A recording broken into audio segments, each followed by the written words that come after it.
Hello viewers, you're watching A Sunny Summer Like No Other, Episode 6, featuring me, Eric Burns. Thank you for tuning in. I am so looking forward to talking about so much in this episode, and I'm just so glad you're here with me for the journey. Yeah, Episode 6. This is my second to last episode, actually, not my final episode is the next episode after this one, the finale. Yeah, it's just kind of like the summer's really winding down. Like, I only have about 2.5 weeks before I go back to college. It's, like, kind of crazy. But, you know what? I'm in here for the long haul. I was like, episode 1, I was just like, oh my god, I have, like, 3 months left before I go back to college, you know? So summer's kind of been flowing by. Like, I kind of feel like this whole summer series is just kind of, like, giving me, like, a flow, which I appreciate. So thank you. Thank you, me, for being creative, and thank you, YouTube, for giving me this opportunity. I want to honor my family's request, my stepfamily's request, and talk about a trip I just went on last week with them to Pipestem State Park in the West Virginia mountains. This was a very nice trip. It was just way out in the boondocks, in the mountains of West Virginia. I was able to just really relax, enjoy myself. I had my own bedroom and a really nice cabin, air-conditioned cabin, and excuse me, I was able to, yeah, really enjoy myself and get a lot of reading done.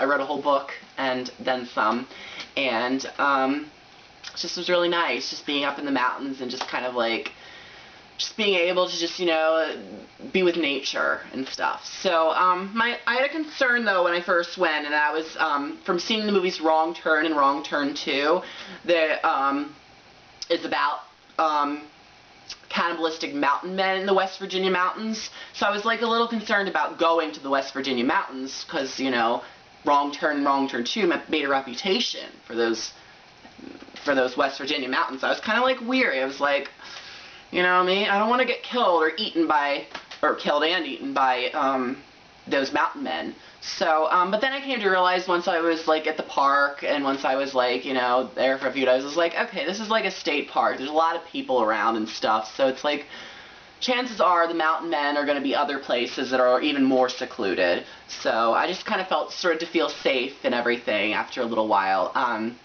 However, I came to realize, though, through the trip, that you don't just have to be a cannibalistic mountain man to be a creep human.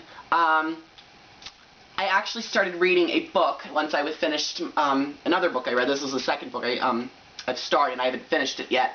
I started towards the end of the trip. It's called The Girl Next Door, written by Jack Ketchum. Jack Ketchum is master of horror when it comes to horror novels. But anyway, I'm going to read the back to you. Suburbia. Shady tree-lined streets, well-tended lawns, and cozy homes. A nice, quiet place to grow up. Unless you are teenage Meg or her crippled sister Susan. On a dead-end street in the dark, damp basement of the Chandler house, Meg and Susan are left captive to the savage whims and rages of a distant aunt who is rapidly descending into madness. It is a madness that infects all 3 of her sons, and finally the entire neighborhood. Only one troubled boy stands hesitantly between Meg and Susan and their cruel, torturous deaths. A boy with a very adult decision to make. So yes, this is an intense read right here. If you're into horror, though, or just are into the real deal stuff, like just like terror and horror stuff, this is definitely a good chunk. But yeah, I survived Pipestem. I'm here today for episode 6. I'm so glad to be here. So, the second part of this episode, I would like to take the time to talk about my experiences with vegetarianism and veganism, largely or partially through PETA. PETA being an acronym for People for the Ethical Treatment of Animals. And before I do so, I just want to give a shout out to Bruce Friedrich. You're probably not watching this episode or ever going to, but Bruce, happy birthday. Your birthday was Tuesday, August 7th, so I just want to give a shout out to you. Bruce is a very important member of PETA. I believe he's the Vice President of Policy and Government Affairs for PETA. So, Bruce, I hope you're doing well. It was nice getting to know you in person in the past years, and hope to see you again one day. So, probably not even going to get this message from me, but hope you're doing well. Okay, so on to my story, my personal journey with vegetarianism and veganism. I became a vegetarian officially, and I've stuck with it since October of 2008. When I was a junior in high school, I just decided to just go all the way with it. I was just like, okay, I'm done with eating meat. So I gave up meat, and that included fish. I know there's a lot of vegetarians who call themselves vegetarians, but they still eat fish. I didn't eat fish, so yay me. Yeah, so 2008 went on, then 2009 came, and the months went by in 2009. And I was like thinking over that year, like I'm gonna eventually probably become a vegan too, like give up all animal products, and it'll just be a personal choice, just because I don't feel right eating animal products when I could just survive off plant-based foods. However, at the end of 2009, I went on the internet and found these PETA websites that had videos about factory farms where farmed animals like pigs, chickens, and cows are confined to these tiny areas their whole lives before they're slaughtered. And in the time that they are alive, they're injected with these hormones and these antibiotics. And I was just seeing these videos of gruesome slaughters and just awful conditions for these animals. And I was just like, okay, this isn't just a personal choice for me anymore, because these animals aren't just on pastures and eventually slaughtered when they're like, you know, older. No, they're in factory farms. They're treated like machines. They're treated like nothing. They're not treated like they're even real animals, sentient beings. So I was just like, okay, this has to be a progressive choice now. So, yeah, PETA really got me into just making it a goal of mine to try to get everyone else around me to be vegetarian or ideally vegan. And I became a vegan in February of 2010.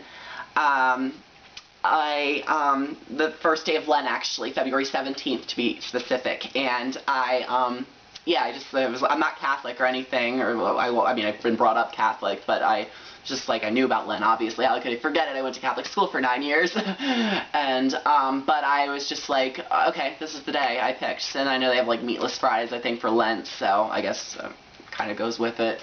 But anyway, I was just like, yeah, veganism. And then people always ask me, like, why don't you do dairy and eggs? And I'm like, well, because they're part of that. They're part of the cruelty. Like, mother cows, their babies are taken from them at birth, and the babies are slaughtered and turned into veal. And with the eggs, the baby male chicks are dumped into grinders and spread out in fields as manure, because there's no use for them since they can't produce eggs since they're males.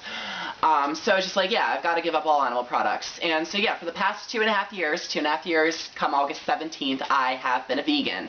And I have made it my goal to try to get other people to be aware of these truths that I found out through PETA. So yes. So today, yes, I've been a vegan for almost 2.5 years now, and you know what? I just can't help but be a little bitter. Yeah. I wonder what would have happened if I never saw those websites, or if I never went to those websites and found out that information.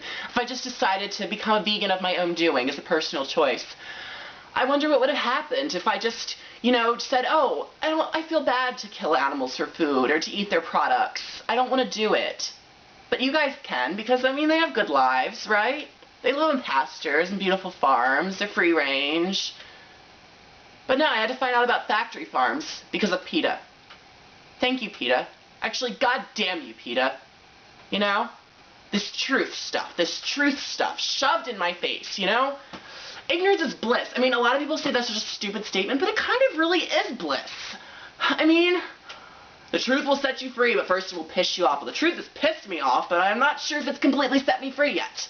So it's just like, you know, bullshit. I mean, maybe bullshit isn't so bad after all. Like, I've got these Beanie Babies right here. When I was like 12 or 13 or whatever. And, like, one's name is Tipsy. The cow's name is Tipsy. And I was just like, oh, you're tipsy. Maybe you're drunk. It's like, oh, cow tipping. Like a tipsy cow. Cow for being tipped. And then there's this one named Luau. Luau for a luau in Hawaii. And it's like, on her tag, it's like, I love my life. It's so much fun. Playing in the Hawaiian sun, and then I'll hula dance all night. It really is this pig's delight. And then there's Hamlet, like a ham, but it's like, oh, I was like thinking when I was younger, I was like, oh, Shakespeare. But no, it's like, oh, you're a ham, but I'm supposed to think you're so cute too. And it's such bullshit. But it's like, okay, it's bullshit. Just bullshit your way through life, guys, you know? Maybe that's not so bad after all. maybe bullshit really isn't so bad after all. I mean, the truth is painful. Like, who wants to deal with the truth anymore? I'm exhausted from the truth, you know? Thanks a lot, PETA. You've exhausted me. You know, I like bullshit.